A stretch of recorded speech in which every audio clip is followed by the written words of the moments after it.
Hello, welcome to Check This Out. I'm your host, Rachel Barenbaum, author of the novel Atomic Anna. I'm here to bring you emerging and diverse authors, books, and ideas I think you should be reading and thinking about. Today, my guest is Angie Kim. Her new novel is the amazing, amazing, amazing book called Happiness Falls. I absolutely loved this book. As soon as I read it, I couldn't put it down, and I am thrilled to bring it to you today. Congratulations, Angie. Thank you so much, Rachel. I'm so excited to be here, and I can't say how much it means to me that to hear your words about Happiness Falls. Thank you so much. Amazing. So on the surface, this book lays out a plot that we know. It's a thriller, right? Happy family. Dad goes missing while on his daily hike with his youngest son. No one realizes he's gone for hours and search ensues. So we love and know this plot. Millions and millions of people love it. But why I really love this book is because that is just the surface. And what this book is really about is language and memory and the narratives that we invent to fill silences and gaps, narratives we create to build a family. And for me, what really pulled me in more than anything was silence and the theme of silence, because I think that is the most powerful language and force in this book. And the way that you write about silence just felt intensely personal. And I just loved that. And that is what sets this book apart from other thrillers that are out there and really raises it up to be the amazing book that it is. So, Angie, can you set the stage for us? Yeah, so Happiness Falls is about a family in crisis. It's about a Korean American biracial family living in Northern Virginia, which is where I am right now also. And one day, the father and the 14-year-old teenager go on a hike in the nearby woods, and only the teenager returns home. And he is Eugene, 14 years old, who has a dual diagnosis of autism and mosaic Angelman syndrome, which means that he can't talk, which means that he can't, even if he knows, even if he desperately wants to, he cannot tell the family what has happened, or the police. And so that sets everything in motion, and the family, which is a very close, loving family, but very quirky in many ways, have to come together to really try to connect. And as you said, Rachel, fill the silence and try to figure out a way to connect and truly communicate with each other and with Eugene in particular.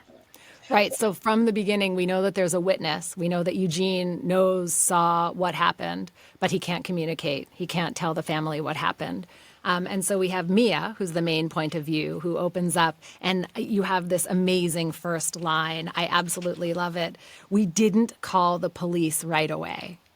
Oh my God. I love that you love that. Thank you. How Yeah. long did it take to come up with that line? I think I came up with it. I have a record of it. I think it was like in July of 2020, and I started writing it and thinking about this family like 10 years ago. So, but as soon as I came up with that, I actually called my agent and I was like, what do you think of this line? What do you think of that voice? And she was like, we need to sell it right now. And I was like, okay, well, I need to write some more first. But yeah, so that was Oh my great. God. I mean, it's just Yeah, amazing. We thank didn't you. call the police right away. Yeah. Talk about a hook. So it took 10 years to come up with that line. Worth it. Worth Yeah, every day. let's hope so. Yeah. But what I really love about that opening line, too, is that it shows the progression of how things happen, right? Because we are programmed to think it's just a normal day. And we Yeah. don't think about what might be different, what might change, right? Just because Eugene comes home alone doesn't mean necessarily that dad isn't there. And in fact, you go through pages and pages where Mia is saying, actually, she thought he was there. Yeah, exactly. Because this is the thing, is that she is such an observant narrator. She is so smart and she overthinks everything. So you kind of think, how could somebody who's so smart, she's 20 years old, she's home from college, it's the beginning of the pandemic, how could somebody so smart miss something so basic as that? And the thing is that Eugene is, by virtue of having this diagnosis and by virtue of having so many different needs that get attended to by the entire family, and how many therapy sessions he has and how much work the entire family is doing for him, it's inconceivable to anyone that Eugene would actually come home alone.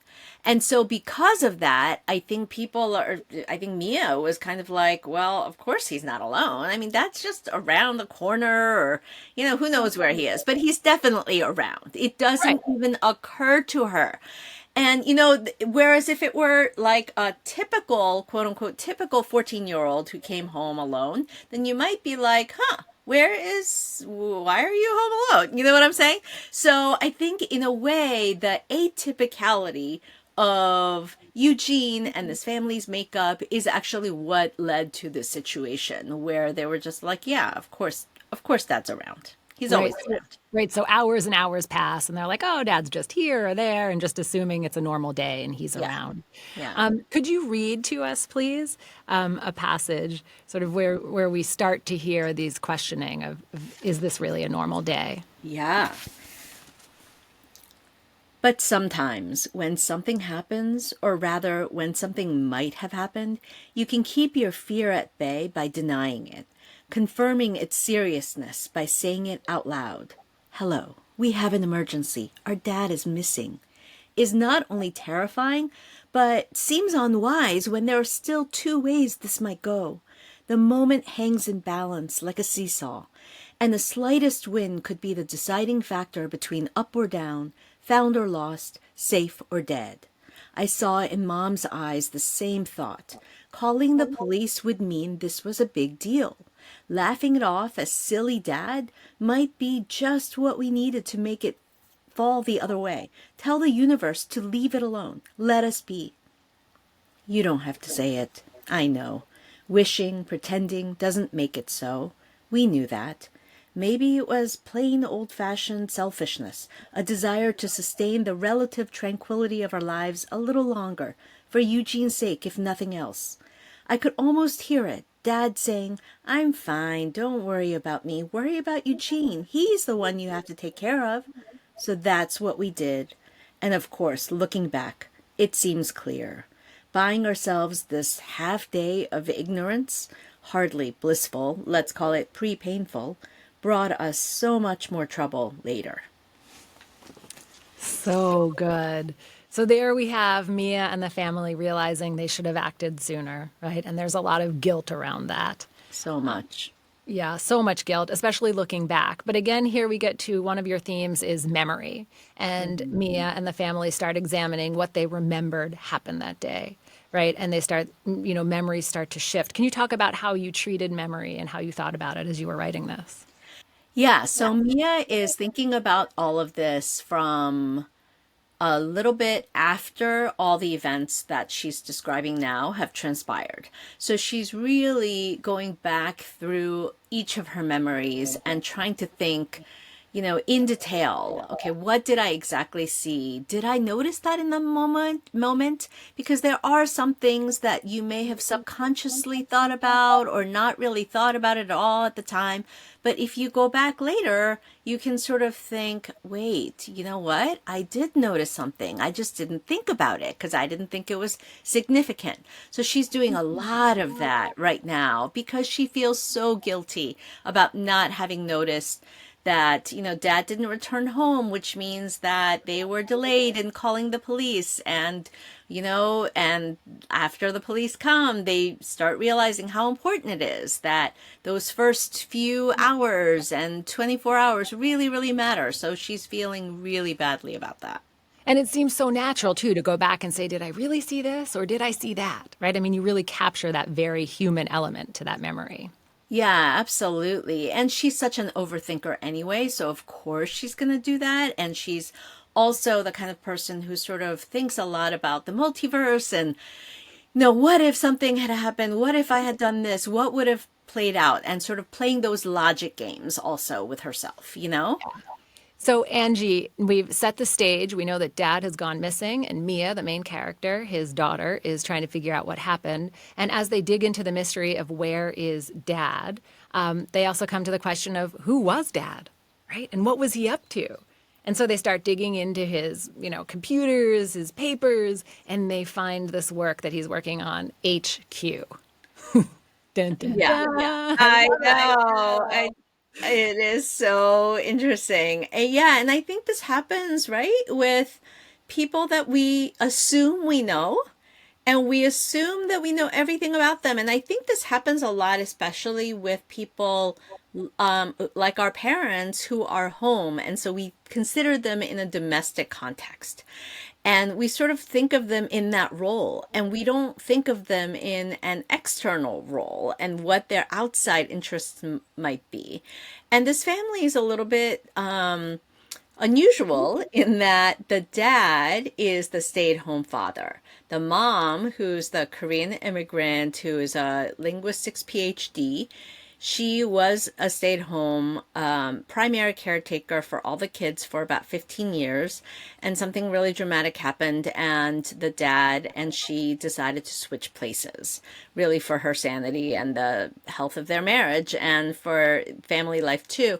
And I think when he is so ensconced in sort of care of Eugene and taking over all of his therapies, and he has many therapies, then he starts having these interests that he doesn't necessarily share with the family because they're not there all the time, and doing some interesting experiments possibly on the family in what he thinks is a very beneficial and kind of fun way. And of course, when the family find out some of these things, trying to figure out his passwords and trying to look for the things that, that might give them a clue, because maybe nothing bad happened. Maybe he's just, away and he forgot to tell them something, or maybe he got sick of everything and ran away. Who knows? Maybe he's having an affair. All of these questions come up, and they're trying to figure it out, and then they find things that they can't explain. Right. So they're saying, who is dad? And then Mia figures out that he is working on something he calls the happiness quotient. Yes. So let's talk about that. What is Yeah. this big mysterious HQ, as you label it, right, earlier on Yeah, in his document? absolutely. Yeah. So happiness quotient is something that I myself have been completely obsessed by. Um, and the relativity of happiness is something that I've thought about a lot. I'm a Korean immigrant. And when I was 11, we moved from Seoul, South Korea to the Baltimore area. And we were really poor in Korea. And so we lived in one room, my parents and I, and we didn't have running water. We didn't have electricity. We didn't have much. And so when we got the news that we got a visa to come to the US, it was like winning the lottery. That's what we kept on hearing from everybody. It's like, you guys won the lottery. And we felt so lucky. And then coming to the US, we lived with my aunt and uncle at first, and I had my own bedroom for the first time. We had indoor plumbing. We had toilets, showers, microwaves, and refrigerators, these things that I had never seen before. I'd never seen a color TV before. So it was magical in some ways, but and I kept on telling myself, oh, I'm so lucky. I should be so happy. But then subjectively, I lost so much in the move. I lost my sense of identity. I could no longer speak, because I didn't speak English. I couldn't understand anything. I was the weird kid in middle school who was being made fun of. So we could talk about this a little bit later, but let's stick to the happiness quotient itself. So what does that mean? What is the dad when he finds it? Okay. So the happiness quotient is a theory that the dad has, that happiness is relative, and that you have to take your happiness level as you experience something and divide it by your expectations of what you thought the experience was going to be plus combine that with your baseline life. And so the quotient, by dividing those two things, or three things rather, you get the happiness quotient. And so if your expectations or your baseline life is less, then even if you have the same experience, your happiness quotient is going to be higher and you're going to feel more happiness. That is his theory. And he wants to kind of experiment to see if that's really true, especially for his family. And if that is true, then could he possibly make his family happier by lowering their expectations or lowering their baseline view of what their life is like? Right. I love this. And so as he's looking at this idea of the happiness quotient, he has twins that he can compare it to, right? So he has John and Mia, and they have different baselines or thoughts or preconceptions, which again, this gets us to a bigger picture question of what is happiness. And in one of his journals, we actually have his notes. You wrote, normalcy equals desirable. Is this assumption true? Many normal, quote unquote, teens seem miserable. So tell me, right? Can we talk about that? Like, is normalcy desirable?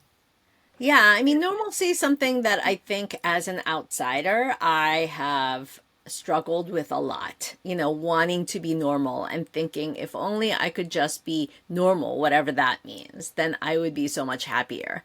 And I think especially for a family that's biracial like theirs, with lots of different issues of feeling like cultural outsiders, both in the U.S. and also when the family lived in Korea for a little while. This is something that they've thought about. And then especially in having a child like Eugene, who has lots of medical issues, digestive issues. He has motor control issues, so he needed to learn to do things that you just think of as typical kid things like running and jumping. And he can't communicate, so he can't talk, so he can't express his desires. He can't make connections with a family in that way. And they have to sort of guess at what he wants. But at the same time, one of the hallmarks of Angelman syndrome, which he has, is that he has a persistent smile. And so he seems very happy and he laughs a lot. And so the outward expression seems to imply that he's happy. And so they're having to sort of think, well, we could try to enroll him in some of these clinical trials that have quote unquote genetic fixes for Angelman syndrome. But is that really what we want? And you do have to think about sort of the micro versus macro conceptions of happiness, which is something the dad talks about with respect to Eugene in particular. Because even if you're sort of hedonistically happy moment to moment and you're, laughing a lot and you're, sitting around watching funny movies that you love all day long, yes, you might be happy in the micro level. But are you satisfied truly with your life? If you had that kind of a life where you did that every day, would you still be satisfied with your life? Is that the kind of life that you would want? Is that the kind of life that you would want for your child? So these are kinds of issues that the dad and the family are having to grapple with. Yes, as they also try to figure out who their dad is, right? And so as we go along, as you were saying, there are all these different sorts of theories, right? Maybe he ran away. Maybe he was having an affair. All of a sudden, there are, 1,000 different ways that this could go. And you leave us with saying, what happened to dad? Who is dad? Yeah, absolutely. And that can be such a disconcerting thing when you find things about somebody that you thought you knew so intimately and so well, and you assume you knew everything that there was about him. And then all of a sudden you think, wait, did I? Yeah. I want to talk to you about some of the bigger themes. There are so many in this book. I'm not even sure where to start, if I'm being honest. We've talked a little bit about silence, but I really want to dig into one of the things that you bring up is that our DNA collectively in the world is like 99.99999%, right? So whatever that number is, identical. And there are these tiny, tiny, minute sort of variations that make us all different. And so you've presented very different characters here. And in particular, right, we have the difference between Eugene, who has autism and Angelman syndrome, versus his twins, Mia and John. And we're trying to unlock, right, what that means. So how did you think about these tiny differences, and why did you feel that it was so important to lay them out this way? Partly, I think it's the voice. Mia, who is the narrator, is somebody who focuses in on very specific, minute details. And as a writer, it's the small things that interest me. And so I think it was natural to focus in on those. And it's also thinking about the fact that we do, as humans, have so much in common with each other, and yet we focus in on the things that make some of us different. And so this is, at its heart, I think, a novel about the commonalities and the connections that we have with each other, as well as the things that set us apart, and examining and interrogating whether those differences are sort of, all that they're cracked up to be, and that we as humans make them out to be. So in that sense, it was really important. And also, I think it's a natural thing that comes up when you're thinking about genetics, twins, all of that sort of stuff. Yeah. And you also have some very powerful passages talking about racism, right? This is a biracial family, as you mentioned. And there's this great little passage where Mia writes, I remember once our high school AP math teacher making some joke about how even though we're twins, it's uncanny how I'm so much better at math than John is, given that I obviously have more of the Asian gene than John does, because I look more Asian, presumably. What a passage. Can you talk about that? Yeah, absolutely. I think this is one of these things, the whole math Asian thing is something that a lot of us Asian Americans talk about, because I think it's one of these things that a lot of well-meaning people say as thinking, oh, well, that's not a negative. So, Asian people must love the fact that they're all good at math, and, that kind of stereotype and assuming things. And so Mia talks about that a lot. And with respect to the differences with John, I do think that it's really interesting. I'm part of a biracial family. My husband is white American.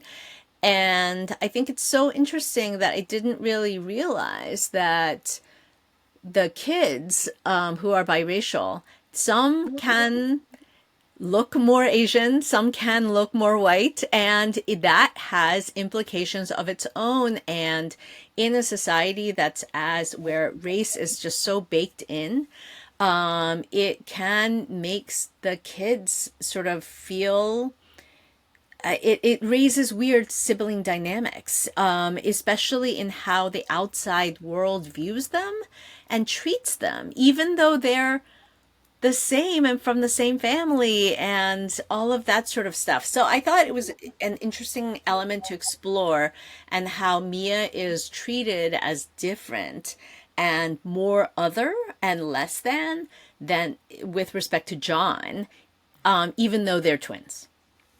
So when I mentioned in my opening that this novel feels so intensely personal, this was an amazing example of that, because you then wrote in your author's note at the end how when you first came to America, you were asking to go to the bathroom and you were asking for the lavatory. But the teachers misunderstood and thought because you're Asian, you're asking for the laboratory, right? Right. To the science lab, right? And yeah, exactly. This was actually a huge traumatic thing that I had to deal with, when I was starting school, because I didn't speak English at all, other than hello and thank you or something like that. And I remember thinking, wait, and I was 11, so I'm in middle school, which is such a hard time anyway. And I remember thinking, wait, what if I need to use the bathroom and I don't, like, that seemed really important, Seems pretty basic. Yeah, exactly. And my aunt was like, okay, well, and so I said, okay, well, I memorized that from my essential phrases book, where is the bathroom, but being Korean and Korean not having the th or r sounds, it came out as where is the bathroom? And she was like, nobody's gonna understand what you're saying. And so you have to say, how about lavatory? And so I was like, lavatory. And, so of course the hilarity, to them ensued, which, obviously was awful for me and completely one of those things that I cringed thinking about now 40 years later. Yeah. I'm really sorry that happened to you, but I'm really happy that you put this in this book, right? Because I think we need to talk about these things. That's why I do this show, so that we can make sure this doesn't happen again and to other kids in the future. So thank you for sharing that. Also, I wanted to talk about, when you come to a new country, your theme about silence again. So we have Eugene, who can't speak. He has Angelman syndrome. But then we also have, the experience of Mia going to Korea for the first time. And I just love the way you described this. When we first moved to Korea, because I looked Korean, everyone expected me to be fluent in Korean. When they found out I wasn't, I couldn't understand or speak Korean at all, they assumed something was wrong with me and called me a babo, or idiot. There you go. So that, again, was an experience that just felt unbelievably personal and brave that you put that in there, because I didn't feel like I was reading about Mia as much as it was like your heart was on the page when you wrote that. So can you talk to me about that passage and that feeling? Yeah, absolutely. I did. I had the same experience coming to the US from Korea. Because I didn't speak English, I felt stupid for the first time in my life. Back in Korea, I was the smart girl. I did well in school. I had lots of friends. I was gregarious. And then all of a sudden, I couldn't speak at all.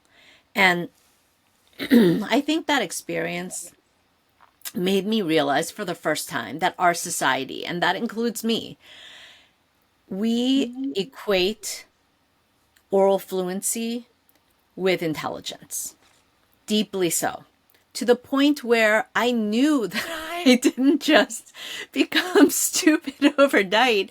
And, because I could still speak a different language, I was just trying to learn a new one, so it was understandable to myself anyway that I couldn't understand or speak this new language, and yet I felt stupid, intensely so. And then when I started learning English to the point where I could understand it receptively, but I still couldn't speak it very well, people assumed that I still couldn't understand English, just because I had weird syntax and accent and all of that sort of stuff. And I realized that people were talking about me in front of me all this time, smiling as if they were being friendly toward me, but really saying really mean, nasty things about my accent and making fun of the way that I just don't know anything and things like that. And so it was a humiliating experience. It was a traumatizing experience. And it made me sort of think a lot about the role of speaking in our society and how important that is perceived to be, and how we treat those who, for whatever reason, can't speak, and how we treat them as if they don't have any thoughts or they don't have any words. Another reason that I love how you brought out this theme of language and silence, and this projection of stupidity when people can't speak, is because it shows us that Mia and John can understand the way Eugene might feel. He can't speak. That doesn't mean that nothing is happening inside of his brain. And I thought that was a beautiful mirror of what's happening and what you're trying to get at. And as the book progresses, we actually find out that maybe Eugene is able to communicate a little bit. So can you talk about that? Yeah, absolutely. And again, this comes from my own experience. And it's an imperfect analogy, the way that Mia feels and the way that Mia's mom felt when she was a Korean immigrant in the US, much like I was, and the limited sort of temporary kind of feelings that they had not being able to speak in one language, because they still have an outlet in, their primary language and things like that. And just in the same way that I still could speak Korean, and I also had an outlet, and I knew that I was going to learn English someday. So against that backdrop, when I was about 10 years ago or so, I started learning about a group of kids that I know from having done something called hyperbaric oxygen therapy, which I explore in my debut novel, Miracle Creek. And so I know a bunch of families with children with autism. Some were labeled nonverbal, quote, low functioning autism. And everybody, including their parents and their doctors, thought and assumed that they couldn't speak. That's why they were labeled nonverbal. They couldn't speak, but also they couldn't think. They didn't have words. They couldn't read. They were doing, ABCs and preschool type stuff in school, things like that. And then all of a sudden, I started learning about therapies in which people were wondering, I wonder if it's maybe not a cognitive deficit, but rather a motor issue. And trying to teach them in a painstaking way to move their own arms and hands to point to letters on a large letterboard that's held in front of them. And when they did that, they started communicating and writing. And the stuff that came out of them was unreal. And when I learned about this, it just, I can't tell you how I felt, because it's a lifelong assumption that they've been living with. So what I myself experienced for a few short years in one language only, they've been dealing with their entire lives in every way. They had no outlet. And so I started volunteering, and I now teach creative writing to a group of these non-speakers. And it is, again, I'm speechless as to what I have learned through this process and how meaningful that's been to me. Just especially given my own experience. Yeah. But I mean, to imagine, Eugene for 14 years wasn't able to say a single word, express a single emotion, really, and then to have the world open to him. You write it again so personally, so beautifully that, this is why we read, so that we can understand, get a small piece of what you're feeling, right? And to understand what it is to unlock a son, a brother, to see that he has all kinds of big ideas going on. And he knows what happened to Dad. And this really brings us to the next question of, do we want to know? And that sounds crazy, but in fact, maybe it's easier to live with the fantasy of whatever Mia might want that to be, of what happened. So then they get to the question, do we want to know what happened to Dad? Yeah, and it's, of course, I'm sure the readers are going, yes, of course we want to know. And we all do it. And of course, the family does want to know also. But at the same time, if the truth is really, really hard, then I think the family could sort of be thinking, I am not sure that I really want to know the exact truth. It's hard to talk about without, giving away everything that happens at the end of the book and spoiling things for the reader. But I do think that there are some instances when you have to kind of choose. Are you going to live with a small amount of uncertainty as to what might have happened so that you can sort of get comfort and also let others know that you're okay with whatever they told you? Mm-hmm. You're right. It sounds crazy to say, do I really want to know? Right? Of course. Right. Yeah. Of course you want to know. And anyone reading or listening now is like, of course, what a question. But when the power of your writing is that you put us into that moment. It's like, do I really want to know my dad was having an affair and ran away? Or do I really want to know that he's dead? what is worse? What can I face, right? That's where you get to this question of, am I ready to deal with the answer? Absolutely. And if you have an answer that you might not be ready for, then, it might be easier to just go along and in that way. I know that this all sounds very cryptic, but I promise you, listeners, that when you get to that point in the novel, you will know what we're talking about. So all of this question of, do I want to know what happened to Dad, is really coming down to the question of, do I want to know Dad? Do I want to know my mom? Do I want to know what's happening in this family? And I think this gets us to this big theme of, how well do we really ever know our parents? Can you talk Yeah. about that theme? Yeah, I think we have a tendency to see our parents as our parents and to see their role as, our caretakers, and not really see, or possibly even want to see, what they are doing outside of that domestic sphere. And especially our caregivers, especially the one who's the quote unquote stay at home parent. And so I think it just gets to this idea of, what are the things that they are thinking as individuals that we didn't even think about. And Mia has some of these moments, not only with Dad and finding out some of these things that he was thinking through, going through his stuff, but even also the way that she sees her mom, and the way that the mom is sort of dealing with the police and with outside lawyers and judges and all of these things that the family is having to go through.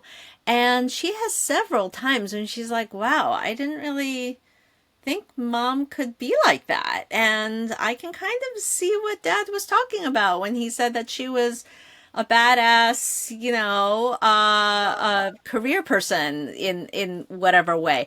And so she has those moments, and I think we have those moments a lot. I certainly have that with my parents. I have that with my kids too, and my husband, and I think we all have that in interesting ways. And I think it's an interesting way to sort of think about, how well you know the people that you really, really love. Sometimes you love them so much that you are blind to what they're really like.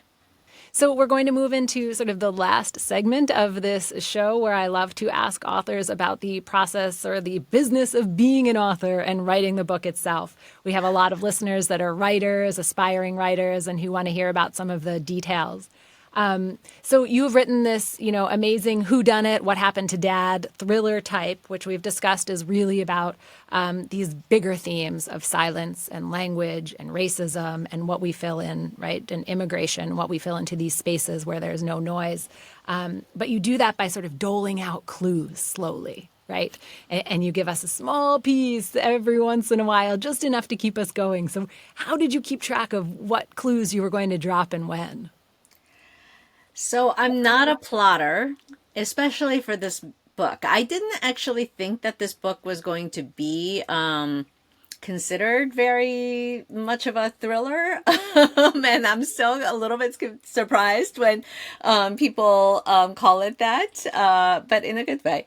And I just really thought about the idea of like this family and what it would feel like, and really trying to be inside one person's head, which was so interesting to me because for Miracle Creek, my first novel, I had 7 point of view characters. And so I had chapters going back and forth between different people all the time, which was really fun. This one, I had to stay in Mia's head the entire time. And I did that deliberately because I really thought, one of the things that I wanted to explore was when something like a missing person happens in your life. Just the frustration of not knowing anything. I mean, and Mia talks about this, how a missing person mystery is actually the most frustrating, but also the most intriguing mystery because you really don't know anything. Anything could have happened. The whole, like, the range of possibilities is so vast that it's just unbelievable. You don't even know where to begin. And so I think in order to explore that frustration of not knowing anything, I really wanted to stay in one person's head. And that is Mia, who wants desperately to know as much as she can about everything. So it's especially frustrating for her. And I think so I kind of was in her head and thinking to myself, okay, what can she learn? What is she learning? What's happening? And I made a number of missteps where I would have, where I would have something happen and then realize, you know what, no, this is just going down a different way, and then having to backtrack. And really, the clues and the plot level things that happened really happened after I was done with my first draft. And this happened with Miracle Creek as well. Because I'm not an outliner, because I'm not a plotter, what I tend to do is I just write and then focusing in on these little tiny details, as we talked about, and the darlings, and trying to sort of make the writing fit and justify the kind of darlings that I have throughout, sprinkled throughout the narrative. And then once I'm done, then sitting down and outlining it. And I actually kind of outline as I'm going along. So once I'm done with a scene or a chapter, then I put it into this blank outline that I have that gets slowly filled out over 3 years or something like that. And then looking at the outline and saying, okay, so what is happening from a story structure, story architecture perspective? What are the events that are happening? What are the clues that are being doled out? Where are the missteps? Where are the red herrings? And then revising to make sure that those feel organic and that they feel like they're doled out in the right spaces from a pacing perspective. That's great. So that's amazing. So you write this full sort of first draft, and then you went back to make sure the clues were in the right place at the right time. Exactly. And, and then shortening a lot of things. I'm an overwriter, so I had to basically be like, okay, I basically have to get rid of 90% of this section versus only 50% of this other section. Yeah. Okay, but I have to ask you, if you didn't think this was a thriller, what did you think you were writing?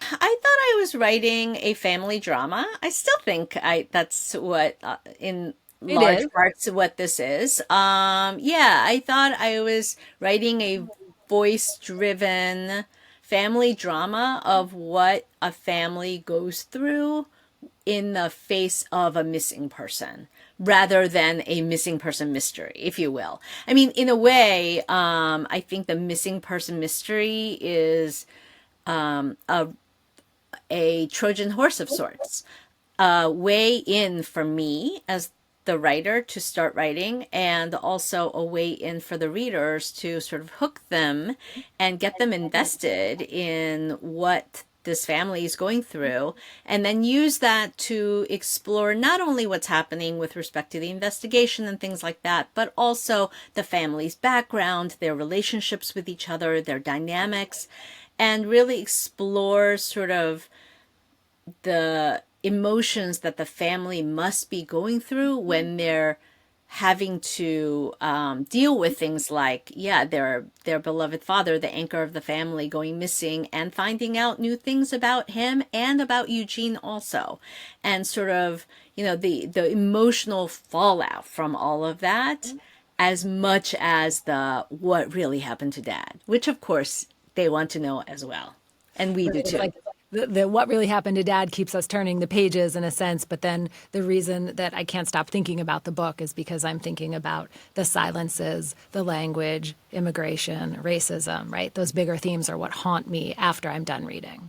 Exactly. I think those are my favorite types of books. And for example, Tim O'Brien's In the Lake of the Woods, which is one of my favorite books ever that got me to stop being a lawyer. And it's a long story, but I basically read this in one day and I loved it so much that I was like, why am I a lawyer? I hate being a lawyer. I want to be doing something like this.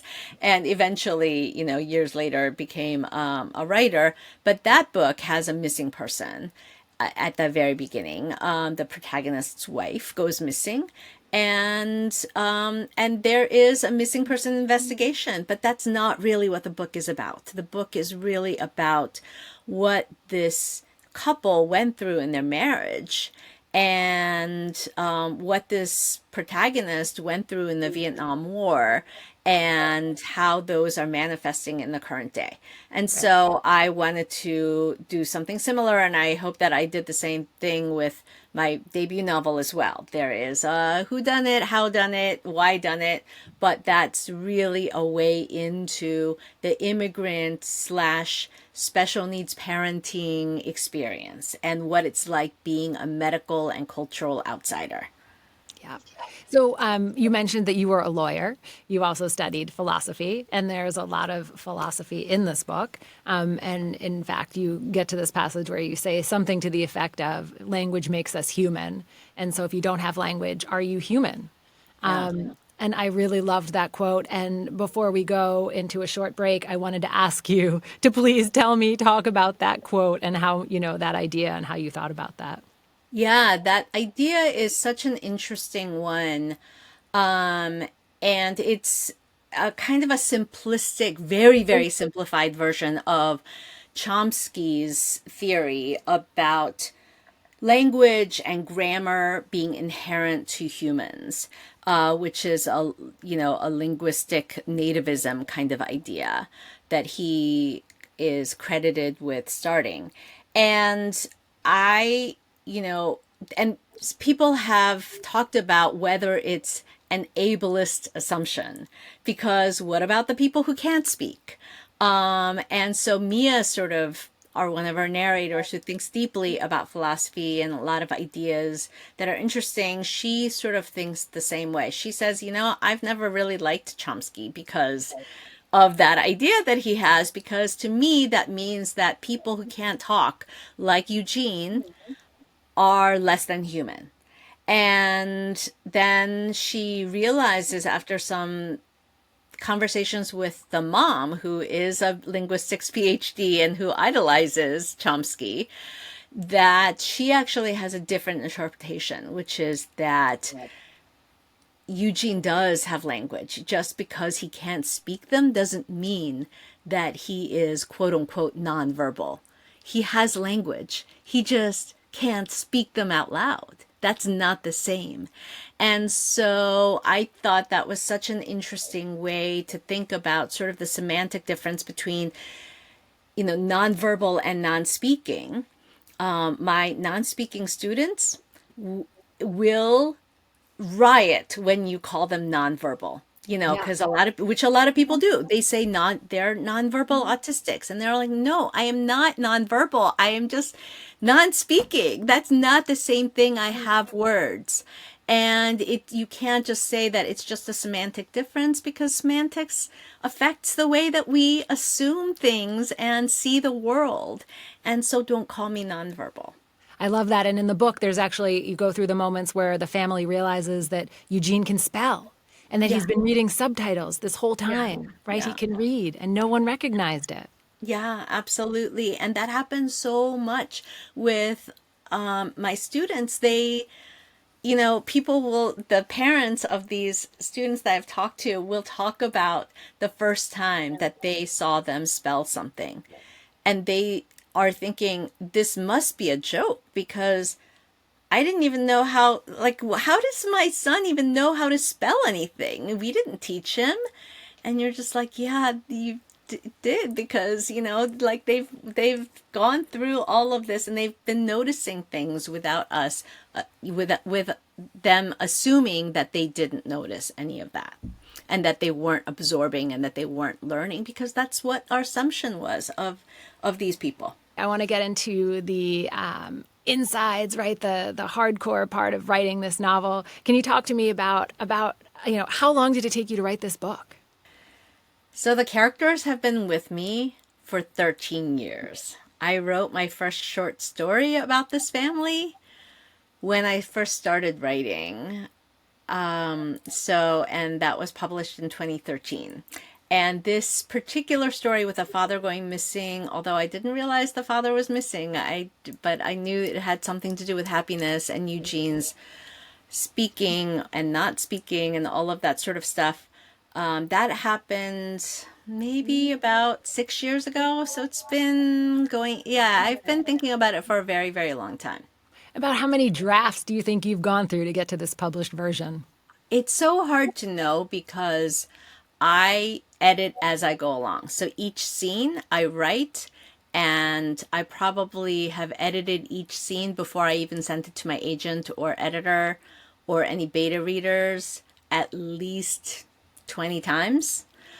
And then after I sent it to my beta readers, then my agent, then my editor, then my, copy editor, and several rounds with my editor, I would say, I don't know, like each passage has been probably edited 100 times. Wow. Wow. And full drafts, I would say 20 times. Amazing. I love that. Hundreds and hundreds, thousands of countless times. I know. So, what kind of advice do you have for new writers or aspiring writers? So for new and aspiring writers, one of my first go-to pieces of advice is to start small and to write short stories. So many people think, oh, I have a novel in me, and I'm sure you do. But I think it's great to start with short stories, not small stories, short stories, and to go through the entire process of writing, of workshopping, of getting feedback, of revising and editing over and over, and then sending them out to literary magazines. Go through the entire process, get those rejection letters, and see what it feels like, because you are going to experience that 100,000 times over with a longer piece of work like a novel. And make sure that you really love it and that you're ready for it and that you're like, yeah, bring it on. I love that. So, to be clear, rejection is part of the process. Absolutely. And it's a part of the process that you have to not only be ready for, but really embrace and use to make your writing better. I firmly believe that. I really, really believe that when you give it to your beta readers and they say, this doesn't work for me, and you don't get discouraged, you just go, okay, let me try to see what they're seeing and try to make it better. That is what teaches you how to write.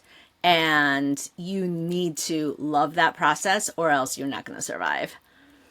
I love that. How about the mechanics of writing? Do you recommend that people set aside a certain amount of time every day, or how do you do it? And what advice do you give to people for that? So I'm a little bit unusual, so I'm not sure that I would recommend what I do. What I wish I would do is set aside a certain number of hours a day, is preferably in the morning, 2 to 3 hours, stop, and then do, normal, wonderful things with your family and, go exercise and all that kind of stuff. I don't do that. I am very inertial.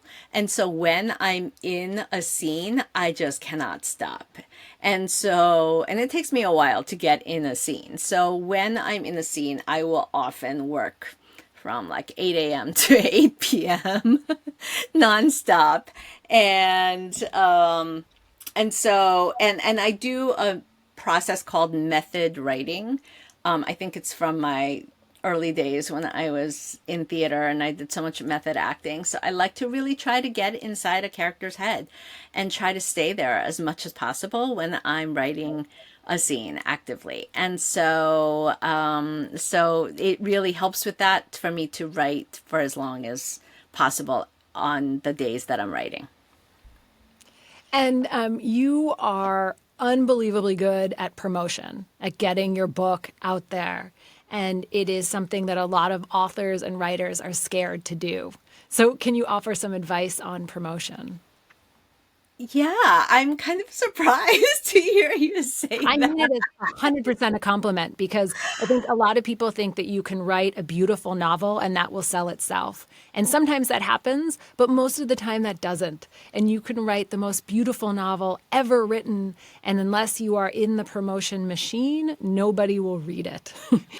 So one thing that I would really, really highly recommend is to make sure that you have and find an agent that you love who will support you and do things like tell you what other authors have done that have worked for them, and so that you can learn. One thing that I also love is that I actually have a business background. After I was a lawyer, I became a management consultant, so I have a marketing background, and I have really thought of what things can I do to help my marketing team and my publicity team, and not just do what they are asking me to do, but think about how to connect with other people. So one thing that I've done that's a specific thing is book clubs. I love book clubs. So with my author's website for my debut novel, I put a tab that said for book clubs.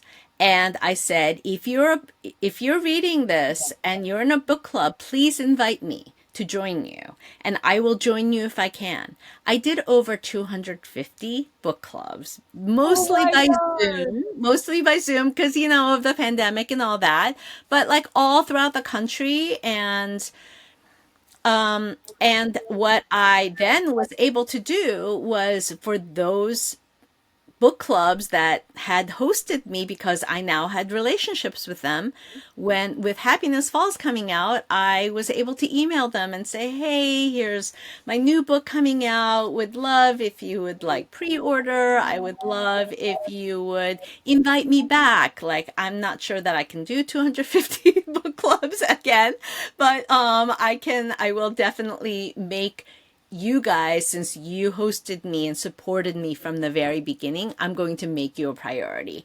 And so I've already scheduled something like 60 book clubs in the first 2 months of, Happiness Falls coming out. And I'm so excited to do that. And you have to genuinely love it. Like, you can't just fake it, right? Because I think book clubs know. I love talking to book clubs about my books. I love this conversation that I'm having with you right now, Rachel. And so, if you are the type of author that loves that and genuinely gets excited by that and gets energy from it, by all means do that, because and make sure to stay in contact with these people. They're a resource for you. I love that because you have the business of writing the book and then the business of selling the book, and they are separate but equally as important. Very much so, because especially in this day and age, you really can't just be like, "Oh, well, I'm going to write now and then I'll let my book go out into the world and see what happens," because no, it's a lot of work, and you have to be willing to do both, and you have to enjoy both, I think.